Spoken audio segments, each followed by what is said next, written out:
সূর্যকে দিয়ে জোর করে সম্পত্তি লিখে নেবার আগেই রত্নাদেবী এবং উর্মিকে কঠিন শায়েস্তা করলো রূপা। সেই রূপা যখন আবারও মায়াপুর মন্দিরের মধ্যে ঘোরাফেরা করেছিল, ঠিক তখনই কিন্তু সেখানে দীপা তার মেয়েকে দেখে চিনতে পেরে যায়, যার কারণে রূপাকে আবারও নিজের বাড়িতে নিয়ে আসে দীপা। যার কারণে সেই রূপা বাড়িতে ফিরেই নিজের বাবার এত অত্যাচার দেখে আবারও উর্মি এবং রত্নাদেবীকে আচ্ছা করে ধুলাই করে দেয়। হ্যাঁ বন্ধুরা, অনুরাগের ছোঁয়া ধারাবাহিক নাটকের আগামী পর্বগুলোতে আমরা ঠিক এমনটাই দেখতে পারবো।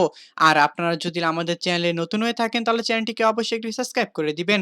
আমরা বিষয়ে শুরুতে দেখতে পারবো যে রত্নাবেবী যেন উর্মিকে বলতে থাকে যে দেখিস ঠিক একই দিন রূপা এবং দীপা সবাই মিলে যেন তোকে এই বাড়ি থেকে বের না করে দেয়। আমরা তো শুধু জয়ের উপর ভরসা করে থাকতে পারবো না, এবার আমাদেরকে কিছু না কিছু করতে হবে।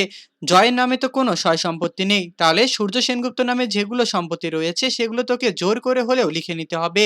এখন এই সময় দীপা, সূর্য, সোনারূপা কেউ বর্তমানে বাড়িতে নেই। এখনই আমরা এই প্ল্যানটা করে সূর্যের কাছ থেকে সেই সম্পত্তিগুলো লিখে নেব। তারপর যখন উর্মি সূর্যের ঘরে ঢুকে কিছু জরুরি কাজের কথা বলে কিছু কাগজ দেয় তাকে সিগনেচার করার জন্য, ঠিক তখনই কিন্তু সেই সূর্য যেন ওগুলো না পড়াশোনা করেই আবারও লিখে দিতে চায় উর্মিকে, যার কারণে প্রায় অর্ধেকটা হয়ে যাচ্ছিল উর্মির প্ল্যানের মোতাবেক।